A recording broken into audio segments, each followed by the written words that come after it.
자, 오늘 갈라디아서 이제 5장 두 번째 시간인데요. 제가 갈라디아서 5장 6절이 갈라디아서에서 가장 중요한 성경절이라고 제가 말씀을 드렸고, 제가 이 성경절 하나를 가지고 제가 부임한 이후에 세 번째인가 그때 이 설교를 했습니다. 여기 내용에 보면 예수 그리스도 안에서는 할례나 무할례가 효력이 없으되 사랑으로 역사하는 믿음뿐이니라. 그러니까 요 성경절 하나를 보면 어떤 생각을 할 수 있는가 하면, 당시 갈라디아 교회 내에서는 할례파와 무할례파 사이에 뭐가 있었다? 엄청난 다툼이 벌어지고 있었다고 하는 거예요. 그래서 어떤 사람들은 할례를 받는 것이 진짜 중요하다, 한 무리는 할례 받지 않는 것이 진짜 중요하다고 하면서 치열하게 할례를 해야 되냐 말아야 되냐고 논쟁이 벌어지고 있습니다. 왜냐하면 이 할례 문제는 너무나 첨예하고 중요한 문제였기 때문이에요. 근데 그때 바울이 뭐라고 하는가 하면, 너희가 할례를 받는 것도 할례를 안 받는 것도 그리스도인으로서는 아무 효험이 없다. 다시 말해서 할례를 받아서 그리스도인이 되는 것도 아니고 할례를 받지 않았다 하더라도 그것이 그리스도인이 되는 게 아니야 라고 하는 거예요. 즉 이게 본질적인 문제가 아니라고 하는 거죠. 그러면서 바울이 정말 이야기하고자 하는 것은 할례에 대한 이야기가 아니라고 하는 거예요. 계속 할례 얘기를 하니까. 정말 중요한 것은 뭐다? 이 사랑으로 역사하는 믿음이 너희 안에 있는가 없는가 하는 것이 본질적인 문제라고 하는 거예요. 실제 바울이 갈라디아서를 통해서 이야기하고자 하는 것은 뭔가 하면 이 믿음으로 말미암는 자유의 삶이에요. 또 그로 말미암아 성령의 풍성한 열매가 다 무엇으로 성취되어진다? 믿음을 통해 성취되어진다고 하는 걸 이야기하는 거예요. 그래서 오늘 우리 안에 이 믿음이 존재하지 않는다면 이 갈라디아서를 100번, 1000번 공부해도 바울이 이야기하는 그 믿음으로 말미암아 성취되어진다고 하는 그 모든 약속의 말씀이 어쩌면 오늘 우리에게 믿음이 없다고 하면 아무 의미가 없을 수 있다고 하는 거예요. 그래서 잠깐 좀 이제 우리가 믿음에 대한 걸 공부를 좀 해야 될 것 같은데, 여기서 짧게 성경에서 말하는 모든 약속은요 믿음으로 성취되어져야 돼요. 성취되어지고 있는 거예요. 그래서 오늘 제가 설교하는 것도, 여러분이 기도하는 것도, 또 교회에서 봉사하는 것도 전부 다 뭐를 이루어내야 되는가 하면 믿음의 성장을 이루어내야 되는 거예요. 왜냐 그러면 모든 약속은 다 믿음을 통해서 이루어지거든요. 근데 성경에 보면 믿음에 대한 여러 가지 아주 성경적 중요한 첨언들이 나타나고 있는데, 믿음은 이런 것이야, 믿음은 이런 것이야 하고 여러 가지 얘기가 나오는데, 그 중에 딱 중요한 것 두 가지만 좀 말씀을 드리면, 그 하나는 뭔가 하면 야고보서 2장 26절에 보면 이 야고보는 이런 말을 합니다. 한번 읽어볼까요? 이 말씀은 우리가 너무나 많이 알고 있는 말씀이지만 한번 읽어보겠습니다. 시작. 영혼 없는 몸이 죽은 것 같이 행함이 없는 믿음은 죽은 것이니라. 성경에서 말하는 믿음은요, 첫 번째 이 믿음에는 반드시 어떤 요소가 있다? 행함이라고 하는 게 있어요. 그러니까 성경에서 말하는 믿음은 행함이 있는 믿음이에요. 이걸 무슨 말이에요? 순종을 가능하게 하는 믿음이 참 믿음이라고 하는 거예요. 순종을 가능하게 하는 믿음이 참 믿음이다. 믿음은 순종을 가능하게 한다. 그래서 믿음으로 말미암아 하나님의 약속이 성취되어진다고 하는 것은 정확하게 말하면 믿음의 순종을 통해서 하나님의 약속이 성취되어진다고 말할 수 있어요. 믿음으로 말미암아 살아간다고 하는 것은 믿음의 순종을 통해서 하나님의 은혜와 약속으로 살아간다고 하는 것이 정확한 표현이에요. 그래서 만약 오늘 우리가 순종이 불가능한 믿음을 가지고 있다면, 그러면 하나님의 약속은 모두 성취가 불가능한 그림의 떡에 불과하게 됩니다. 홍해가 갈라지려면 홍해 속으로 들어가는 뭐가 있어야 되죠? 믿음의 순종이 있어야지만 홍해가 갈라지는 거예요. 홍해로 들어가라 그러는데 죽을 것 같아요. 어떻게 들어갑니까? 못 믿겠어요 하면 못 가는 거예요.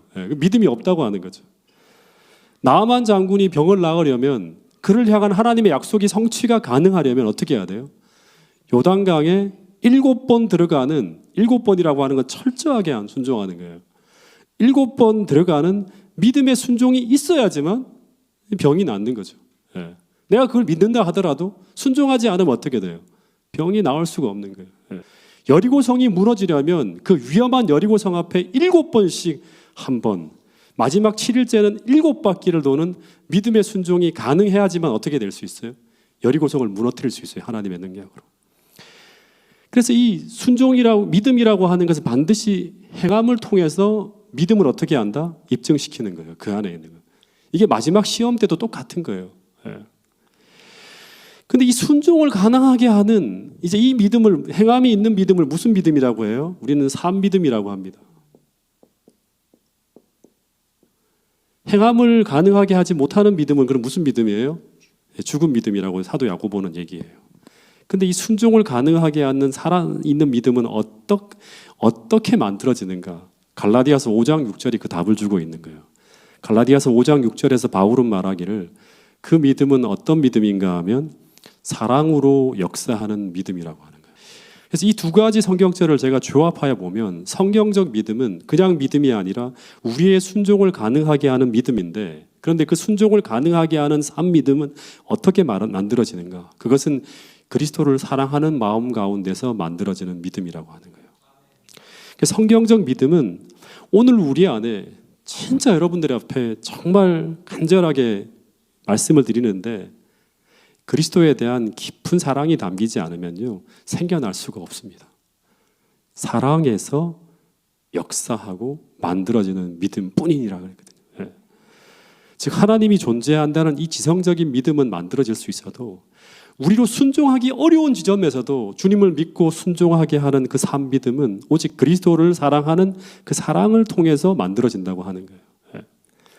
그러니까 갈라디아서에서 말하는 이 자유와 평안의 삶, 성령의 역사와 성령의 열매, 품성의 변화 전부 다 무엇을 요구하는가 하면 우리 삶을 하나님 앞에 드리는 믿음의 순종이 있어야 가능한 것인데 그것은 전부 다 어떻게 만들어진다? 예수님을 정말 사랑하는 그 마음에서 만들어지는 그 믿음을 통해서만이 성취되어진다고 하는 거예요. 하나만 좀 더 생각해 보면 히브리서 12장 2절 3절 말씀을 지난번 안식일 대예배 때 제가 잠깐 말씀을 드렸는데 이 히브리서 12장은요 2절 3절은 어떻게 사랑으로 역사하는 믿음이 만들어질 수 있는가를 보여주는 굉장히 중요한 성경책. 똑같은 바울이 쓴 거죠. 예. 히브리서나 갈라디아서나. 여기 보면 사랑으로 역사하는 믿음은 믿음의 주요 온전케 하시는 이인 예수를 바라보는 데서 만들어진다고 합니다. 여기 이제 믿음의 주라고 하는 말이 주님 할 때 헬라어는 퀴리오스를 써요. 제가 지난번에 말씀드린 것처럼 여기서는 퀴리오스라는 단어를 안 쓰고 이 주라는 단어를 뭐로 썼다? 아르케곤이라고 하는 이제 창조자, 창조자 이런 어떤 단어를 썼어요. 그렇게 번역될 수 있는 거. 그러니까 믿음을 창조할 수 있는 분. 온전케 한다고 하는 건 뭐냐 그러면 텔레이오스라는 단어를 쓰는데 이 단어는 성장하고 성숙시키고 완성시키는 거예요. 그러니까 우리의 믿음을 창조할 수 있고 우리의 믿음을 온전하게 할 수 있는 분은 바로 예수님인데 그분을 바라볼 때 어떻게 된다? 우리의 믿음이 만들어지고 성장하고 성숙되어질 수 있다고 하는 거예요. 근데 여기 본문을 보면 조금 더 구체적으로 그냥 예수가 아니라 바울은 어떤 예수를 바라보라고 말하고 있는가 하면 그 앞에 있는 즐거움을 위하여 무엇을 참으신 예수님이다? 십자가를 참으신 예수님을 바라보라고 하는 거예요. 그리고 또 하나 아주 중요한 얘기를 하고 있는데 우리가 힘을 잃고 낙심하지 않기 위해서 거역하고 패역한 우리를 오래 참으신 예수님을 어떻게 알아? 생각하면서 바라보라고 하는 거예요. 근데 그 한 장면 한 장면을 성령을 통해서 우리의 마음에 이렇게 다 성령께서 떠올려 주실 때마다 그때마다 우리 안에는 주님의 말씀에 순종하고자 하는 그 사랑으로 역사하는 믿음이 어떻게 된다? 만들어진다고 하는 거예요. 여러분 그래서 우리는 매일 새벽마다 혹은 잘 때마다 혹은 봉사를 하고 사역을 할 때마다 일상의 삶을 살아갈 때마다 우리가 낙심이 되고 지치고 혹은 믿음이 식어갈 때마다 우리는 자주 무릎을 꿇고 기도하면서 무엇을 바라봐야 된다? 십자가상에서 우리를 위해 고난당하시는 예수님을 바라봐야 된다고 하는 거예요. 우리를 너무나 사랑하사 그 십자가를 참아내신 예수님, 지금도 살아계셔서 그 하늘 지성소에서 나를 위해 중보하고 계신 그 예수님의 기도 소리를 듣게 해달라고 기도해야 돼요. 오늘 나를 위해서 기도하시는 그 하나님이 예수님의 기도 소리를 듣게 해달라고 기도해야 됩니다. 믿음으로 그분을 보게 해달라고 기도해야 됩니다. 여러분, 지금 이 순간에도 그 십자가의 희생을 가지고 그 하늘 지성소에서 그 아버지 앞에서 나의 피라고 하면서 우리를 위해 중보하고 계신 그 사랑의 예수님을 우리 모두가 믿음으로 바라볼 수 있게 되기를 간절히 바라겠습니다. 그리고 그분을 통해서 사랑에서 역사하는 믿음, 이 성경에서 말하는 모든 불가능한 것을 가능하게 만드는 이 뜨거운 믿음이 오늘 모든 성도들의 삶 속에, 마음 속에 임하게 되기를 간절히 바라겠습니다. 그래서 하나님 말씀 앞에 순종하며 나가는 것이 힘들거나 지치지 않는 그런 성도들로 가득한 교회가 될 수 있기를 간절히 바라겠습니다. 이 말씀을 같이 한번 읽어보겠습니다. 시대의 소망 83페이지에 있는 말씀인데요. 자, 한번 읽어볼까요? 시작. 우리가 그리스도의 생애를 깊이 명상하는데 매일 1시간을 바치는 것은 매우 좋은 일이다. 우리는 그분의 생애를 한 조목 한 조목씩 연구하고 각 장면, 특히 그분의 생애의 마지막 장면을 확실히 머릿속에 그릴 것이다. 이와 같이 우리가 우리를 위한 그분의 크신 희생을 깊이 생각할 때에 그분에 대한 신뢰는 더욱 굳어질 것이며 우리의 사랑은 격발되고 더욱 그리스도의 정신에 깊이 물들게 될 것이다. 예, 그러니까 예수님의 생애를 아주 깊이 명상하는데 매일 1시간씩 바치는 것은 그냥 좋은 일이 아니에요. 매우 좋은 일이다. 이것만 가능하다면 오늘 우리 모든 성도들의 마음속에 믿음으로 가득 찰 거란 생각이 들어요. 특별히 그분의 생애를 한 조목 한 조목씩 연구하는데 생애의 마지막 장면은 확실히 머릿속에 그리라고 하는 거예요. 이와 같이 우리가 우리를 위한 그분의 크신 희생을 깊이 생각할 때 어떻게 된다? 그분에 대한 신뢰가 뭐예요? 믿음이죠. 믿음은 더욱 굳어질 것이고 사랑은 더욱 격발될 것이고 그리고 그리스도의 정신에 더욱 깊이 물들게 될 것이라고 하는 거예요. 여러분, 이 코테이션을 우리 올 한 해 계속 우리 성도들이 깊이 명상하는 가운데 십자가의 사랑으로 다 불타오르는 그런 뜨거운 마음과 믿음을 가진 성도들로 꽉 채워지는 그런 교회가 될 수 있기를 간절히 바라겠습니다. 어쨌든 이렇게 바울이 갈라디아 교인들을 이렇게 잘 가르치고 이런 믿음으로 가득 찬 교인들로 채워갔는데 그런데 문제가 생겼어요. 어떤 문제가 생겼는가 하면 7절부터 9절에 보니까 한번 읽어볼까요? 이 말씀도요. 시작. 너희가 다름질을 잘 하더니 누가 너희를 막아 진리를 순종하지 못하게 하더냐. 그 권면은 너희를 부르신 이에게서 난 것이 아니니라. 적은 누룩이 온 덩이에 퍼지느니라. 오늘 요절까지 여기까지만 좀 공부를 할 겁니다. 이 7절에 보면 너희가 다름질을 잘 하더니 잘 달렸어요. 누가 너희를 막아 진리를 순종하지 못하게 하더냐. 이 말은 어떤 말인가 하면 이 거짓 교사들이 이 교회에 들어오기 전까지는 그들은 믿음의 경주를 아주 잘하고 있었어요. 열심을 품고 천국을 향해 경주를 하고 있었는데 이 거짓 교사들로 말미암아 갈라디아 교인들이 이 경주 트랙에서 이탈하는 일들이 벌어지고 있었다고 하는 거예요. 근데 여기서 좀 하나 좀 생각해 볼 게 뭔가 하면 제가 지난 안식일에도 이제 이 히브리서를 가르치면서 바울이 자주 그리스도인들이 천국을 향해 나가는 삶을 뭐에 비유하는가 하면 이 경주나 혹은 다름질에 비유하는 걸 많이 보게 됩니다. 예. 운동 경기를 하는 거에 자꾸 비유를 해요. 예. 여러분, 그리스도인들의 삶과 경주가 유사한 것이 있나요? 한 3가지 정도로 생각해 볼 수 있는데 사도 바울의 이야기 속에 되게 많이 등장하는 게 이런 거예요. 예. 이 경주와 그리스도인의 삶에 비슷한 게 뭐예요? 첫 번째는 상이 있다는 거예요. 그죠? 상급이 있다는 거예요. 예. 또 하나는 뭔가 하면 끝까지 목적지까지 가야지만 상이 있다고 하는 거예요. 중간에 멈추게 되면 안 돼요. 그래서 끝까지 목적지에 도달한 사람, 한 사람들이 상을 받게 돼요. 3번째는 뭐냐 그러면 이 상을 받기 위해서는 이기고 승리해야 됩니다. 예. 근데 천국을 가는 믿음의 경주도 상이 있습니다. 그죠? 약간 다르긴 하지만 그리스도인들은 경주를 시작하는 그 시점에 이미 예수님께서 이루신 승리와 약속된 상급을 받고 시작하는데 근데 그것을 어떻게든 잃어버리지 않고 끝까지 지켜가는 것이 바로 뭔가 하면 뭐냐 그러면 믿음의 경주예요. 목적지까지 끝까지 지켜가야 돼요. 예. 그런데 그 승리를 지켜가기 위해서 어떻게든 하나님께서 가르쳐 주시고 안내해 주시는 그분의 인도하심을 따라가야 돼요. 즉 믿음의 트랙을 따라서 그 트랙을 이탈하지 않고 끝까지 전진해서 목적지에 도달하면 우리는 승리를 지켜내는 것이고 그 끝에 약속된 상급을 실제로 받게 돼요. 그럼 반대로 우리의 경쟁자는 어떻게 할까요? 그리스도인들이 이 트랙에서 이탈하게 하고 멈추게 해서 상급을 잃어버리게 하면 경쟁자가 승리하는 거예요. 이 싸움이 이제 사도 바울이 비유 가운데 이제 드는 거예요. 그래서 바울은 이 경기에 참여하고 있는 우리에게 이 경주에서 승리하여서 그 예비하신 면류관과 상급을 받기 위해서 이런 정신으로 경주해야 된다고 얘기를 해요. 고린도전서 9장 24절부터 27절에 나오는데 자, 이 말씀을 같이 한번 읽어볼까요? 여기 중요한 세 가지가 나오는데 읽어보겠습니다. 시작. 운동장에서 다름질하는 자들이 다 달릴지라도 오직 상을 받는 사람은 한 사람인 줄을 너희가 알지 못하느냐.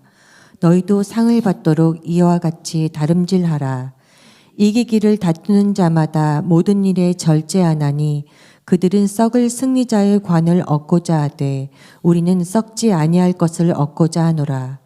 그러므로 나는 다름질하기를 향방 없는 것 같이 아니하고 싸우기를 허공을 치는 것 같이 아니하며 내가 내 몸을 쳐 복종하게 함은 내가 남에게 전파한 후에 자신이 도리어 버림을 당할까 두려워함이로다.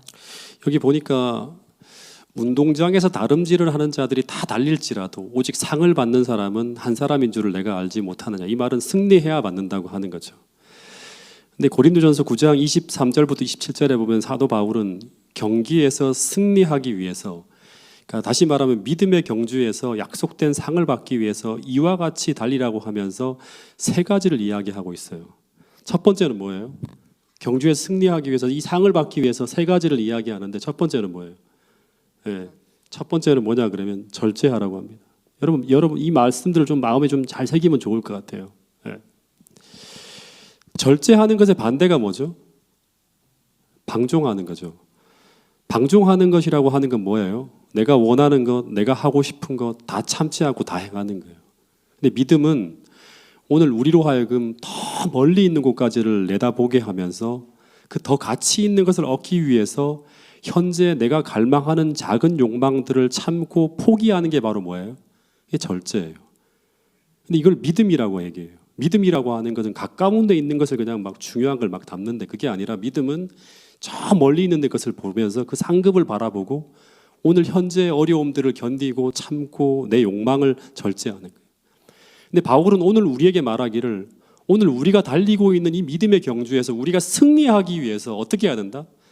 더 멀리 있는 것과 더 가치 있는 것을 얻기 위해서 오늘 현재 내가 갈망하고 원하는 것을 어떻게 하라? 절제할 수 있어야 된다고 하는 거예요. 네. 두 번째로 요청하는 건 뭐예요? 두 번째로 승리하기, 싸움을 하기 위해서 두 번째로 우리가 가져야 될 것. 첫 번째는 절제예요. 두 번째는 뭐를 우리가 해야 된다? 우리가 싸우기를 목적 없이 향방 없이 허공을 치는 것 같이 지나가는 것이 아니라 우리가 싸우고 있는 그 표적을 정확하게 정조준하라는 거 하는 거예요. 정말 중요합니다. 네.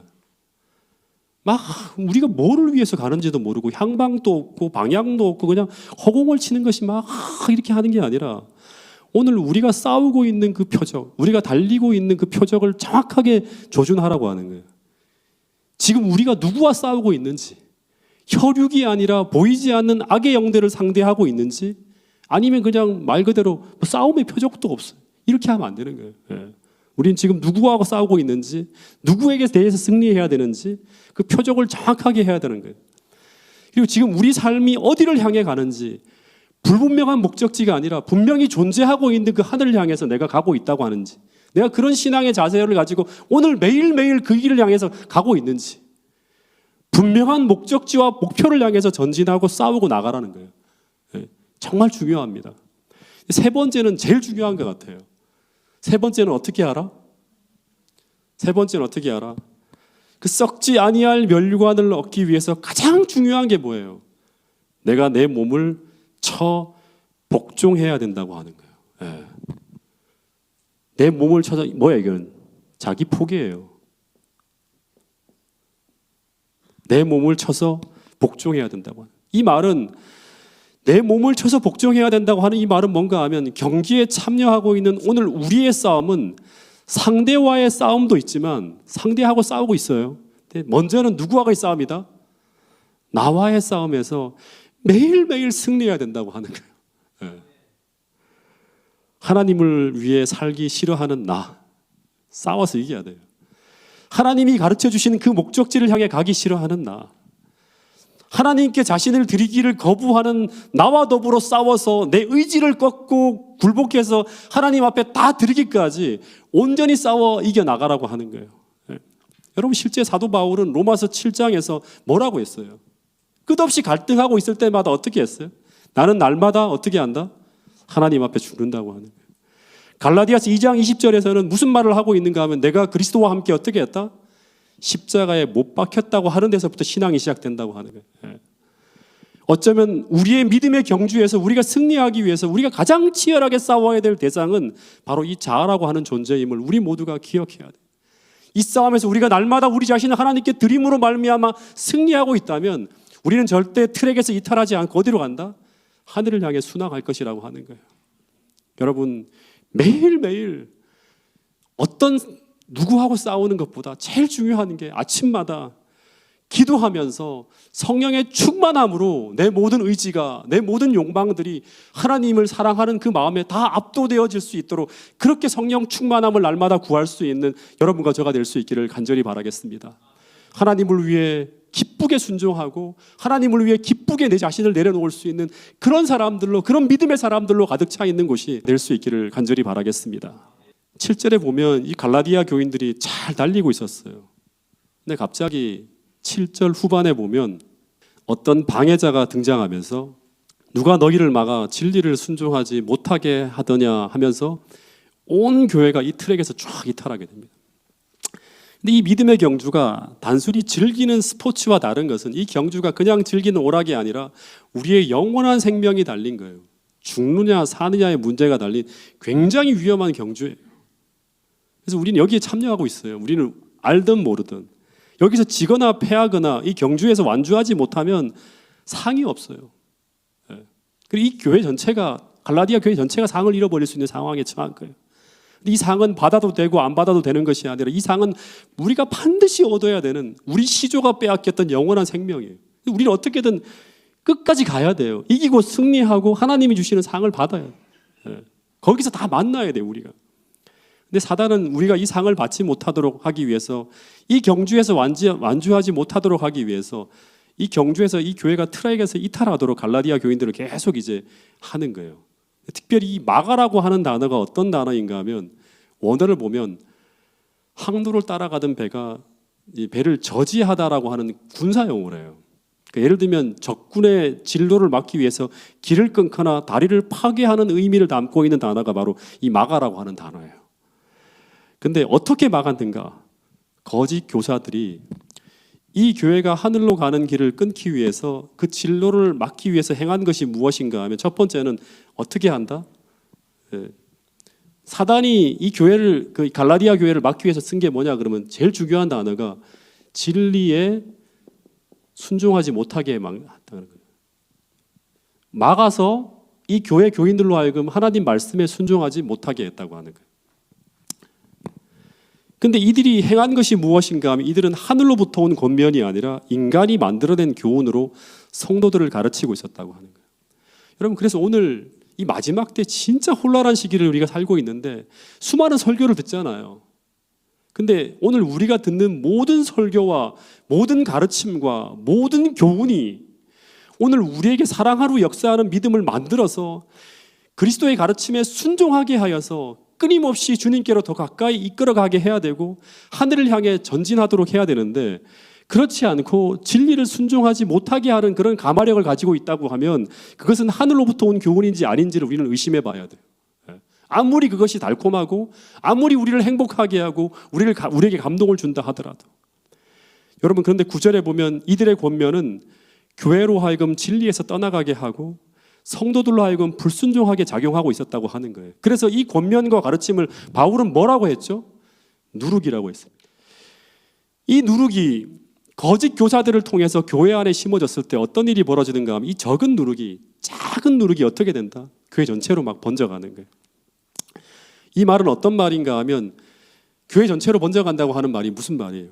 이 교사들의 가르침이 사도 바울을 제가 볼 때는 능가했을 것 같아요. 그 가르치는 말솜씨나 이런 건 너무나 탁월하고 너무나 감동적으로 잘 가르쳤다는 거죠. 그래서 온 교회가 전부 하늘로 가는 트랙에서 이탈하는 일이 벌어지고 있었어요. 물어볼게요. 누룩이 뭐죠? 네. 뭐 하는 데 쓰는 거예요? 빵 만드는 데 쓰는 거예요. 밀가루를 쭉 반죽한 다음에 여기다가 누룩을 조금 넣으면 순식간에 그 그릇 전체를 덮을 만큼 크게 부풀어 오르는 거예요. 그러니까 이 누룩이라고 하는 것은 소량이라도 일단 들어가면 어떻게 된다? 순식간에 전체로 번지는 것처럼 잘못된 교훈이나 가르침이 일단 우리 마음속에 받아들이게 되면 마치 여름날에 잡초가 막 자라고 번지듯이 삽시간에 마음 전체로 번져가는 거예요. 여러분 우리 뭐 선교 목장에서 VIP 목장에서 지난번에 창세기 3장을 공부했는데 하와가 어떻게 했죠? 이 가르침을 이 누룩을 받아들이기 전까지는 그 선악과라고 한 열매가 어떻게 보였습니까? 치명적으로 보였어요. 절대 먹으면 죽는다 생각했어요. 근데 이걸 받아들이자마자 마음 전체로 번져가니까 어떻게 보여요? 나중에는 먹음직도 하고 보암직도 하고 지혜롭게 할 만큼 탐스럽게 변하는 거예요. 순식간에 마음을 점령하는 거예요. 그래서 예수님도 항상 이 누룩을 주의하라고 하면서 마태복음 16장 6절에 보면 뭐라고 했어요? 바리새인들의 누룩을 주의하라고 말하고 있어요. 이 바리새인들의 누룩이라고 하는 말은 잘못된 가르침이죠. 이 누룩은 조금 더 깊이 생각해 보면 이 잘못된 가르침이 개인 안에 혹은 교회 안에 심어짐으로 말미암아 만들어진 세상적 정신이나 오늘 우리의 신앙적 전진을 막거나 방해하는 모든 그릇된 가마라고 할 수 있어요. 이것이 일단 우리 개개인에게 침투해 들어오면 분명히 이것은요 나를 통해서 삽시간에 어디로 번져가는가 하면 교회로 퍼질 수 있어요. 나를 통해서. 그래서 우리는 이 교회를 지키기 위해서 우리 안에 이 누룩이 심어지지 않도록 어떻게 해야 된다? 우리 자신을 지켜야 된다고 하는 거예요. 여러분 어떤 분위기와 어떤 흐름을 타고 이 교회가 가고 있는가는 정말 중요합니다. 계속 얘기하지만 교회는 분위기 싸움이에요. 제가 어느 교회에서 옛날에 그리스도인이 하지 말아야 될 한 사업이 소개되어지고 있었는데 근데 그것은 어떻게 보면 일확천금을 노릴 수 있는 그런 사업이었어요. 근데 재림교인들이 당시 안식일을 지킬 수 없는 형편이어서 직장 구하기가 어렵고 생활이 어렵다 보니까 저분이 전부 다 그 사업에 관심을 갖게 되었어요. 근데 다들 마음에 걸려서 뛰어들지는 못하고 있었는데 어떤 한 분이 여기에 관심을 갖게 되었고 그 일을 시작했습니다. 근데 초기에는 어느 정도 성과가 올려지다 보니까 갑자기 막 순식간에 이 일이 누룩처럼 교회 안에 쫙 번졌어요. 평소 돈 맛을 전혀 모르던 순진한 분들이 단기간에 쉽게 부자가 될 수 있다는 희망을 갖게 되었고 엄청나게 많은 분들이 여기 휘말리게 되었어요. 그러면서 교회 안에 중요한 직책을 맡고 계신 분들이 전부 다 집집을 밤낮으로 방문하면서 이 사업에 가입하게 하라고 찾아다니는 거예요. 그런데 신뢰할 만한 장로님들과 집사님들이 여기 가담하니까 교인들이 아무 경계 없이 다 여기 휩쓸리는 거예요. 그때 제 생각에는 그 교회가 진짜 위기였어요. 교회 재직들이 다 여기 빠져드니까 저녁 집회 참석률이 순식간에 뚝뚝뚝 떨어지고요. 다들 교회에 모이기만 하면 무슨 이야기를 하는가 하면 밤낮 그 이야기로 시간을 보내는 거예요. 근데 이분들이 교회에 나오시는 초신자들에게도 어떻게 하면 믿음을 세울 수 있을까가 아니라 어떻게 하면 이분들을 전부 다 이 사업에 가입시킬 수 있을까가 이분들의 관심이었어요. 그러다 보니까 교회가 예수님의 군사들이 모여 있는 곳이 아니라 그 사업을 위한 지역 본부 같았어요. 그게요. 다 넘어갔어요. 전부 다. 여러분 이 누룩이라고 하는 것은 잘못된 가르침만이 아니라 우리를 세상으로 이끌어내는 세속적 영향력이라고 할 수 있어요.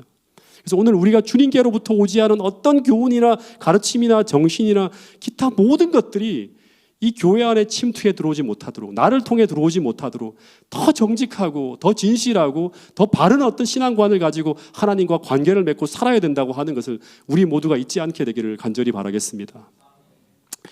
여러분 누룩은 이렇게 나쁜 누룩도 있지만 좋은 누룩도 있나요? 네. 자 마태복음 13장 33절 같이 한번 읽어보겠습니다. 시작. 또 비유로 말씀하시되 천국은 마치 여자가 가루 서말 속에 갖다 넣어 전부 부풀게 한 누룩과 같으니라. 그러니까 누룩이 무조건 나쁜 게 아니죠. 누룩이라는 비유 속에 나오는 여기 나오는 누룩은 천국의 비유에 등장하는 누룩이에요. 주님은 천국을 비유로 말씀하시면서 천국은 마치 어떤 여자가 가루 서말 속에 넣어 전부 부풀게 한 누룩과 같다. 똑같은 비유가 정반대로 적용되어지는 거예요. 이 가루 서말 속에 넣은 이 누룩은 하나님의 말씀, 성령, 은혜, 믿음, 주님의 사랑 다 될 거예요. 우리를 하늘로 끌고 가는 거룩한 영향력을 말하고 있는 거예요. 그래서 오늘 우리 안에 저나 여러분들 한 분 한 분의 마음속에 어떤 누룩이 심어졌는가 하는 건 정말 중요합니다. 그리고 이 교회 안에 어떤 누룩이 지금 심어지고 있고 어떤 누룩이 번져가고 있는가 하는 것은 오늘 우리 개인의 운명과 교회의 운명을 결정할 만큼 정말 중요한 사실이라고 하는 사실을 꼭 기억했으면 좋겠습니다. 여러분, 저는 매번 설교하고 하는 모든 사역이 여러분들 앞에 이 거룩한 누룩을 심기 위해 설교하는 거예요. 우리가 하는 모든 행사도 마찬가지예요. 여러분, 누룩이라고 하는 것은 또다시 말하지만 가만히 있는 것이 아니라 퍼져가고 번져가는 거예요. 어떤 가마력이나 큰 영향력이라고 할 수 있죠. 이 교회가 어떤 영향력을 경험하며 어떤 흐름으로 나아가는가, 교회 안에 있는 모든 교인들의 관심이 어디를 향해 있는가, 어떤 정신이 교회를 끌고 가고 있는가 하는 이 분위기라고 하는 것은 정말 중요한 것이라고 하는 사실을 기억해야 돼요. 교인들이 모이기만 하면 나누는 대화가 어떤 것인가, 은혜를 나누고 말씀을 나누고 사랑을 나누는 대화인가, 아니면 다른 정신으로 이끌려가고 있는가. 여러분, 모든 성도들의 마음속에 갈라디아 교회를 점령한 이 누룩이 다 버려지고 마태복음 13장에 누룩이 심어진다면, 이런 거룩한 영향력이 성령의 바람으로 이 교회에 불고 있다면 이 교회는 계속 거룩한 방향으로 하나님이 원하시고 원하는 그런 방향으로 끊임없이 변화해 갈 것이라고 저는 확신합니다. 여러분, 지금 우리가 고민하고 있는 진짜 중요한 주차장 문제나 공간의 문제나 선교 방법의 문제는 다 두 번째일 수 있어요. 우리 안에 그리스도의 거룩한 영향력이 심어지고 그것이 내 안에 번져가고 있고 더하여 그것이 나를 통해서 교회 안에 번져가고 있다면 수많은 거룩한 변화들이 쉬지 않고 올 한해 끊임없이 이루어질 것이라고 저는 확신합니다.